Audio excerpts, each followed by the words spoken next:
Hello everyone, welcome back in our channel. दोस्तों, आप सभी का स्वागत है। प्यारे बच्चों, मैं हूं कपिल। तो आज की इस वीडियो में प्रैक्टिस सेट 2 देखेंगे। यूपी पुलिस को लेकर मैथ के आपको जो प्रैक्टिस सेट प्रोवाइड किए जा रहे हैं, सारे के सारे इंपॉर्टेंट क्वेश्चन है जो आपके सिलेबस में टॉपिक हैं, उन पे बेस्ड हम आपको ये क्वेश्चन प्रोवाइड करा रहे हैं। और साथ साथ आपके प्रीवियस ईयर में जिस तरीके से क्वेश्चन पूछे गए, उनके पैटर्न पे आगे जो पूछे जा सकते हैं, तो उन पे हम आपको प्रैक्टिस सेट प्रोवाइड करा रहे हैं। तो आज का ये प्रैक्टिस सेट 2 है। इससे पहले मैंने प्रैक्टिस सेट 1 का जो वीडियो मैंने पहले ही अपलोड कर दिया है। तो प्यारे बच्चों, आप जाके हमारी प्लेलिस्ट में देख सकते हैं। यूपी पुलिस मैथ के नाम से हमारे वहाँ पे जो है आपका प्लेलिस्ट बनाया हुआ है।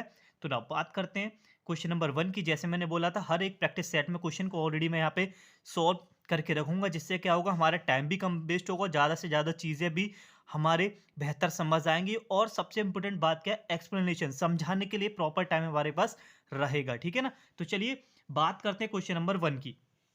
तो क्वेश्चन नंबर 1 बोला गया है, दो मशीनें ए और बी अलग अलग क्रमशः 3 घंटे और 4 घंटे में 1200 बटन बनाती हैं। ठीक है ना।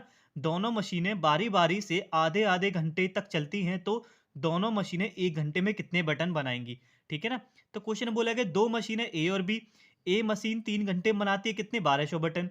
सेम बी जो है एक मशीन, वो 4 घंटे में 1200 बनाती है। आपको फिर बोला गया है क्वेश्चन में आपके लिए कि ये मशीन आधे आधे घंटे चलती है। पहले आधे घंटे ए चलेगी, फिर आधे घंटे बी चलती है, फिर आपको बताना है दोनों ने मिलकर 1 घंटे में कितने बटन यहाँ पे बना दिए हैं। तो देखिए, सॉल्यूशन जैसे बताया था मैंने कर रखे हैं, समझने की कोशिश करना बच्चों। मशीन ए के लिए 3 घंटे में कितने बटन बना रही है, 1200। तो 1 घंटे में कितने बनाएगी, 3 से हम डिवाइड कर देंगे। तो 1200 को 3 से जब हम डिवाइड करेंगे तो वी विल गेट 400, यानी कि 1 घंटे में जो ए मशीन है वो 400 बटन बना रही है। ए मशीन जो है वो आधे घंटे चली, क्वेश्चन में बोला गया है। ए भी आधे घंटे चली है और बी भी आपकी ना आधे घंटे चली है। ए मशीन 1 घंटे में 400 बनाते हैं, तो आधे घंटे में इसके 2 से डिवाइड कर देंगे, यानी कि ए मशीन आधे घंटे में 200 बटन बनाएगी। ठीक है ना। सिमिलर ऐसे ही बी के लिए सॉल्व करेंगे। बी मशीन जो है 4 घंटे में 1200 बनाती है, क्वेश्चन में बोला गया था। ठीक है ना। अब 4 घंटे में 1200 बनाती, तो 1 घंटे में बी मशीन बनाएगी आपकी 300। ठीक है ना। अब बी मशीन भी आधे घंटे चलती है, तो आधे घंटे के लिए हम 2 से डिवाइड कर देंगे। 2 से डिवाइड करेंगे तो 150, यानी कि 150 आएगा। ए मशीन बनाती है आधे में 200 और बी मशीन आधे घंटे में बनाती है 150। फिर दोनों ने मिलके 1 घंटे में कितने बटन बना दी, यही क्वेश्चन आपसे पूछा गया है। अब दोनों मशीनों द्वारा जो हमने आधे आधे घंटे में जो बटन्स की जो वैल्यू निकाली है, उनको ऐड कर देंगे। ए ने बनाए 200 और बी ने बनाए 150 बटन। ठीक है ना। आधे आधे घंटे बारी बारी चले और दोनों ने कंबाइंड करके कितना बना दिया, 350 बटन, यानी कि 350, जिसका जो ऑप्शन है प्यारे बच्चों, ऑप्शन सी आपका यहाँ पे सही हो जाएगा। इस तरीके से अगर क्वेश्चन आपसे पूछे जाते हैं तो देख लीजिए, इस तरीके से क्वेश्चन आपको वहां पे सॉल्व करने हैं एग्जाम में। तो बात करते हैं क्वेश्चन नंबर 2 की। तो क्वेश्चन नंबर 2 आपका ये रहा।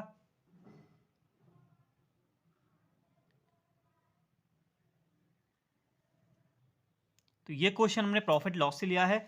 बोला गया है, यदि 8 पेनों का क्रय मूल्य यानी कि सीपी 6 पेन के विक्रय मूल्य के बराबर है, तो लाभ प्रतिशत आपको बताना है। तो जैसा क्वेश्चन में दे रखा उसी के अकॉर्डिंग आपको ना वहां पे वर्ड प्रॉब्लम से बनाना है। 8 पेन का क्रय मूल्य यानी कि CP cost price of 8 pen equal to कितना है, 6 पेन के सीलिंग प्राइस के। ठीक है ना। 8 पेन ये हो गई और क्रय मूल्य दे रखा है, यानी कि कॉस्ट प्राइस इक्वल टू किसके है, बराबर बोला है 6 पेन के विक्रय मूल्य के, यानी कि सीलिंग प्राइस के। अब करना क्या होता है, वारी वारी कंपैरिजन कर लेते हैं। सीपी को हम 6 ले लेते हैं और एसपी को इस हैंड पे जो नंबर होता है उसको ले लेते हैं। अगर इस तरीके का क्वेश्चन आपका आता है तो एसपी हमारा 8 हो गया, सीपी हमारा 6 हो गया। कॉस्ट प्राइस कितने, यानी कि कितने में खरीदा उसने, 6 में। बेक कितने में रहा है, 8 में, यानी कि उसको जो प्रॉफिट हो रहा है, जो लाभ हो रहा है, वो 2 का हो रहा है। ठीक है ना। प्रॉफिट परसेंट यानी लाभ प्रतिशत का जो फॉर्मूला होता है वो होता है profit upon CP multiply 100। Profit कितना हुआ, 2 का। कॉस्ट प्राइस हमारा कितना निकला है यहाँ पे, 6 डिवाइड में आ जाएगा, परसेंट में चेंज करना था इसीलिए मल्टीप्लाई चल रहा है। अब 2 से आपका ही 2 वन जा 2 एंड 2 से आपका ही बच्चों तीन तीन बार यहाँ पे कट हो जाएगा, यानी कि 1/3 यहाँ रह गया। 100 का 1 से करेंगे तो 100/3।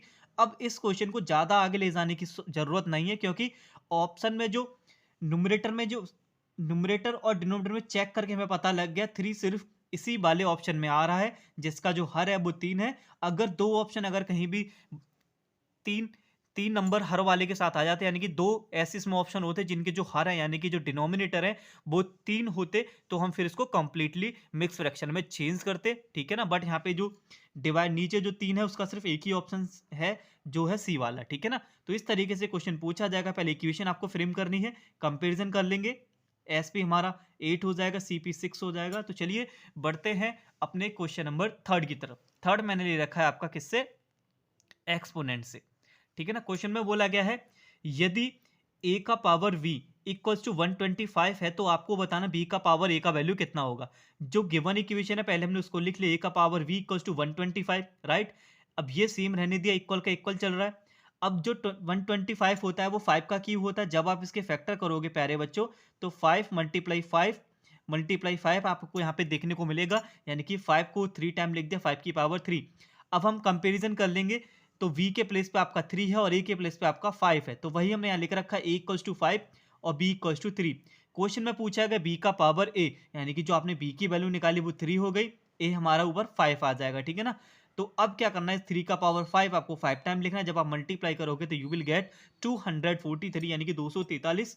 ऑप्शन आपका ए यहाँ पे सही हो जाएगा। उम्मीद है आपको ये क्वेश्चन समझ आ गया होगा। देखो भले ही मुझे यहाँ पे समझाने में टाइम लग सकता है, बट अगर आपके समझ आ गई ना चीजें, जो कॉन्सेप्ट समझ आ गए, तो इतना हम टाइम वहाँ पे लगाएंगे नहीं ना। यहाँ तो इतना लेंथी इसलिए लिख रखा है आपको समझ आ जाए, वहाँ तो अदर इतना रिटर्न तो होने वाला नहीं है। सॉल्व करेंगे जल्दी जल्दी से और वहाँ पे टिक कर देंगे। तो चलिए बात करते हैं क्वेश्चन नंबर 4 की। तो ये रहा आपका क्वेश्चन नंबर 4, ये हमने ले रखा है स्क्वायर रूट से।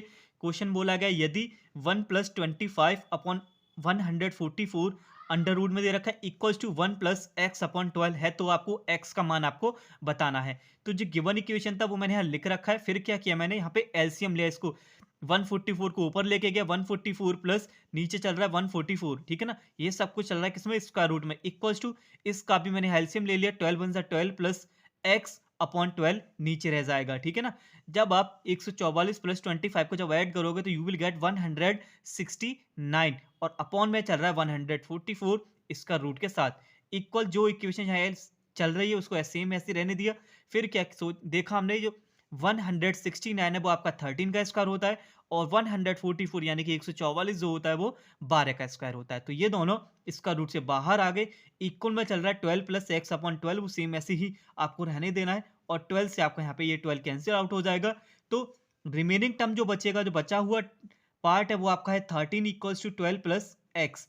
अब इस 12 को लेके जाएंगे हम कहाँ पर, लेफ्ट हैंड पर। तो अभी ये 12 जो है वो प्लस का इधर जाके माइनस का हो जाएगा। तो x is equal to 13 minus 12 यानी कि 1। तो इस क्वेश्चन का जो करेक्ट ऑप्शन है प्यारे बच्चों, वो ऑप्शन नंबर ए आपका सही हो जाएगा, ठीक है ना। तो चलिए बात करते हैं क्वेश्चन नंबर 5 की। तो ये रहा आपका क्वेश्चन नंबर 5। क्वेश्चन है यदि a upon 2 equals to v upon 3 equals to c upon 5 है, तो आपको a plus b plus c upon c का वैल्यू आपको बताना है, ठीक है ना। अगर इस तरीके से कहीं भी इक्वेशन आपको दिया जाता है तो आपको करना क्या है, जो a के नीचे है वो a की वैल्यू है, b के नीचे जो नंबर दे रखा है वो v का काम करेगा, c के नीचे जो नंबर है वो सी के लिए वैल्यू पुट करेंगे, ठीक है ना। तो ना अब सेम जो पूछा गया है उस पर चलते हैं। ए प्लस बी प्लस सी अपॉन सी दे रखा है, ए के प्लेस पे आपको 2 रखना है, बी के प्लेस पे आपको 3 रखना है, और सी के प्लेस पे आपको 5 रखना है। डिवाइड में क्या चल रहा है, सी, और सी हमारा यहाँ पे क्या है 5। ओके, तो इन सबको ऐड करेंगे तो हमको मिलेगा 10 अपॉन 5, और 5 से जो 10 है आपका 2 टाइम प्यारे बच्चों कट हो जाता है, यानी कि इसका जो आंसर है वो आपका ऑप्शन नंबर सी यानी कि 2 सही हो जाएगा। क्या करना है, अगर इसी तरीके से कोई भी इक्वेशन आपको गिवन है तो कुछ करने की जरूरत नहीं है। ए के नीचे वाला ए की वैल्यू और बी के नीचे वाली वी की हो जाएगी, सी के नीचे वाली वैल्यू सी के लिए काम करेगी, ठीक है ना। तो चलिए बात करते हैं क्वेश्चन नंबर 6 की। ओके, हमारी कोशिश ये है प्यारे बच्चों, हर एक टॉपिक से आपको ऐसे क्वेश्चन प्रोवाइड किए जाएं जो ट्रिकी भी हों, और देखो एग्जाम में ज़्यादा लेंथी क्वेश्चन आते नहीं है, ठीक है ना। तो हमें क्या होता है, कॉन्सेप्ट अगर हमारे क्लियर है तो ट्रिक जो हमारी बनती है वो बेसिक से ही बनती है। जो हमारा अगर बेसिक क्लियर है तो आप इजीली उन क्वेश्चन को एग्जाम में हम कर सकते हैं। तो चलिए बात करते हैं क्वेश्चन नंबर 10 की, सॉरी 6 की। ओके, क्वेश्चन में बोला गया है 10% वार्षिक साधारण ब्याज की दर से कोई धन कितने समय में दोगुना हो जाएगा। अगर इस तरीके से क्वेश्चन अगर आपसे एग्जाम में पूछा जाता है, यहाँ पे परसेंट 10 है, कुछ और भी हो सकती है, यहाँ 2 गुना दे रखा है, कुछ और भी दे सकता है, 4 गुना 5 गुना दे सकता है। मतलब कहने का ये है मेरा, अगर इस टाइप से अगर क्वेश्चन दिया जाता है इसी लैंग्वेज में, जैसे यहाँ दे रखा था 10% वार्षिक साधारण ब्याज की दर से कोई धन कितने समय में दोगुना हो जाएगा, तो क्या करेंगे, जो आपकी ये 10% है वो आपकी रेट हो गई, यानी कि आर का वैल्यू 10% हो गया, 2 गुना यानी कि वो एन का काम करेगा हमारा, जितने गुना बोला जाएगा वो हमारा एन होगा। तो इस कंडीशन में आपसे पूछा कितने समय, तो फॉर्मूला आपको याद रखना है प्यारे बच्चों, समय निकालने के लिए फॉर्मूला होगा n-1 मल्टीप्लाई 100/r। n होगा कितने गुना था, n के प्लेस पे 2-1 मल्टीप्लाई 100। r आपका वैल्यू है वार्षिक परसेंट जितनी दे रखी है 10% था ना रेट, तो यहाँ पे हमने r के प्लेस पे 10 रख दिया। 2-1 आपका कितना होता है प्यारे बच्चे, 2-1 आपका 1 होता है, मल्टीप्लाई बाई आप इसको लिखोगे 100 और डिवाइड में चल रहा है आपका 10। तो 10 से आपका जो 100 है वो आपका 10 टाइम कट होगा, यानी कि 10 वर्ष में वो दोगुना हो जाएगा 10% की दर से। अब यहाँ पे डिजिटें बदल सकती हैं, अगर इस तरीके का क्वेश्चन आता है तो यही आपको फॉर्मूला लगाना है समय के लिए। तो चलिए बात करते हैं अब अपने क्वेश्चन नंबर 7 की। उम्मीद है आपको ये ना प्रैक्टिस सेट जो हम प्रोवाइड करा रहे हैं आपको काफ़ी हेल्पफुल रहेंगे एग्जाम में। अगर इस तरीके से क्वेश्चन आपको मिलेंगे तो आप काफ़ी कम समय में आप कर सकते हो। कुछ चीज़ें आपकी क्लियर हैं, कुछ चीज़ें हमारे द्वारा आपकी वो भी जो आपको नहीं आती हैं, वो जो डाउट है आपके वो क्लियर हो जाएंगे। तो इस तरीके से मिलजुल के अच्छी तरीके से आपका पेपर जो है वो हो जाएगा। तो बात करते हैं अब क्वेश्चन नंबर 7 की। तो ये रहा आपका क्वेश्चन नंबर 7। बोला गया है प्यारे बच्चों, कोई धन चक्रवृद्धि ब्याज की एक निश्चित दर से 4 वर्ष में 2 गुना हो जाता है, ठीक है ना। इसी दर से यह 16 गुना कितने वर्षों में होगा। अगर इस तरीके का क्वेश्चन पूछा जाता है तो देखो ये ट्रिक यहाँ फॉलो करेगी। एक तरफ आपको वर्ष लिखना है और दूसरी तरफ आपको गुना लिखना है, ठीक है ना। तो पहले बोला गया कोई धन एक निश्चित दर की तरफ से 4 वर्ष में, वर्ष के नीचे 4 आगे, वर्ष के नीचे 4 वर्ष आगे, कितने गुना हो रहा है 4 वर्ष में 2 गुना, यहाँ हमने 2 लिख दिया। अब बोला गया है इसी दर से 16 गुना, गुना में गुने की वैल्यू 16 कितने वर्षों में टाइम पूछा, इसको हमने x लिख दिया, ठीक है ना। अब क्या करना है, जो 16 गुना आपसे पूछा गया ना, 16 गुना कितने वर्षों में हो जाएगा, उस 16 को, उस वैल्यू को हम 2 के बेस में लिख देंगे, 2 की पावर 4 हो गया, ठीक है ना। क्या हो जाएगा, इस 16 को हम क्या लिख देंगे, 2 की पावर 4 हो गया, ठीक है ना। अब क्या करना है, अब इस 2 की पावर 4 की जो पावर है, 2 की जो पावर है 4 और जो आगे यहाँ पे जो वर्ष दे रखा है, इन दोनों का मल्टीप्लाई आपको कर देना है। 4 मल्टीप्लाई 4 आपका हो जाएगा 16 वर्ष, यानी कि इसका जो ऑप्शन है वो बी सही हो जाएगा। वर्ष में आपको वर्ष लिखने, गुना में गुना लिखने, सेकंड वाले जो गुना पूछा गया है उसको हम पावर को 2 के में बेस में हम चेंज कर लेंगे, इसकी जो पावर आएगी और पहले वाले का जो वर्ष है मल्टीप्लाई करके आपको आपका आंसर मिल जाएगा। तो चलिए बढ़ते हैं अपने क्वेश्चन नंबर 8 की तरफ।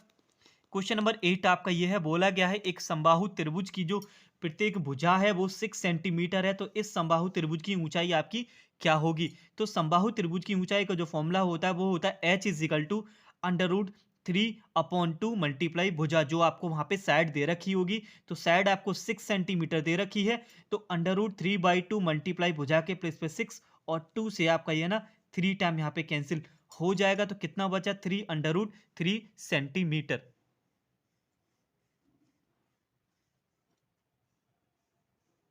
ओके, तो जो हमारा ऑप्शन है प्यारे बच्चों वो आपका सही हो जाएगा 3√3, यानी कि जो ऑप्शन डी करेक्ट हो जाएगा। बस फॉर्मूला आपको याद रखना है, h is equal to √3 multiply भुजा, यानी कि जो साइड दे रखी होगी। तो चलिए बात करते हैं क्वेश्चन नंबर 9 की। ये क्वेश्चन हमने एवरेज से ले रखा है, तो जो एवरेज का क्वेश्चन, देखो कोशिश मेरी है हर एक टॉपिक से हर एक प्रैक्टिस सेट में क्वेश्चन डाला जाए, जो इसमें नहीं है वो आपको आगे देखने को मिलेंगे, जो पहले हो चुके हैं जो उसमें नहीं थे वो इसमें आपको कुछ डिफरेंट क्वेश्चन देखने को मिल रहे होंगे। तो बोला गया है 5 संख्याओं का जो औसत है वो 18 है, एक संख्या निकाल देने पर जो औसत है वो आपका 16 रह जाता है, तो निकाली गई संख्या क्या है ये आपको बताना है। जो एवरेज का जो फॉर्मूला है, इनके औसत का जो होता है वो ऊपर आता है, जितनी भी संख्या है योग ऊपर आएगा, नंबर नीचे आएंगे काउंटिंग करके, ठीक है ना। बोला गया है 5 संख्याएं हैं, संख्या कितनी है आपकी 5 है, उनका औसत कितना है 18 है। तो अगर हम यहाँ से योग निकालें तो क्या बनेगा, योग इज इक्वल टू बनेगा औसत मल्टीप्लाई संख्या, कितना बनेगा औसत मल्टीप्लाई संख्या। तो इस तरीके से जब क्वेश्चन आपसे पूछे जाएंगे तो आपको दोनों कंडीशन में योग निकालना है। योग इक्वल टू कितना हो जाएगा 5 संख्याओं का योग, पहली कंडीशन में संख्या कितनी बोली है 5, और योग कैसे निकालते हैं औसत मल्टीप्लाई संख्या, संख्या कितनी 5 है और 5 संख्या को जो औसत है वो 18 है, यानी कि 5 मल्टीप्लाई 18 कितना हो गया 19। 5 संख्याओं का जो योग है वो आ गया आपका 90, ठीक है ना। अब बोला गया आपने एक संख्या निकाल दी, संख्या कितनी थी 5 थी, संख्या एक निकालने पर 4 रहेंगे, तो 4 संख्याओं का जो योग है वो कितना होगा 4 मल्टीप्लाई 16। जैसे ही आपने उसमें से एक संख्या निकाली तो औसत 18 से कितना हो गया 16, तो 4 संख्याओं का जो योग निकलेगा वो निकलेगा संख्या मल्टीप्लाई औसत, तो कितना आ गया 64। अब निकाली गई संख्या आपसे पूछी गई है, कुछ नहीं करना प्यारे बच्चों, दोनों के योग को आप माइनस कर दीजिए, 90 माइनस 64, जो भी आंसर आपका निकल के आएगा वो निकाली गई आपकी संख्या होगी, यानी कि ऑप्शन सी इसका सही हो जाएगा 26। दोनों कंडीशन में योग निकाल लीजिए, ठीक है ना, जो योग आएगा माइनस कर दीजिए, निकाली हुई वो संख्या आपकी आ जाती है। तो चलिए बात करते हैं क्वेश्चन नंबर 10 की। तो देखिए फ्रैक्शन का आपसे यहाँ पूछा गया है, आपको भिन्न दे रखे हैं, 3 यहाँ पे फ्रैक्शन दे रखे हैं, इनका मासा क्या होगा ये पूछा गया है।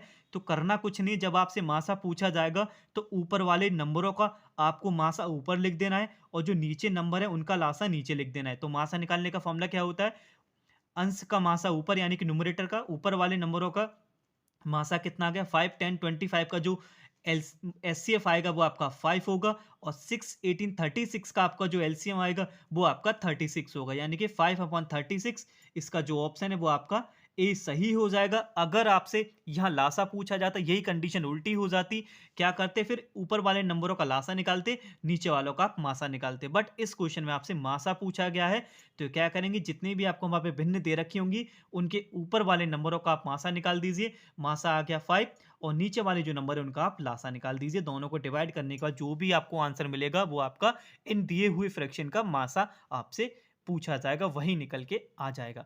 उम्मीद है आपको ये प्रैक्टिस सेट 2 आपको पसंद आया होगा और आपके एग्जाम में काफ़ी हेल्पफुल रहेगा। हमारी कोशिश यही है।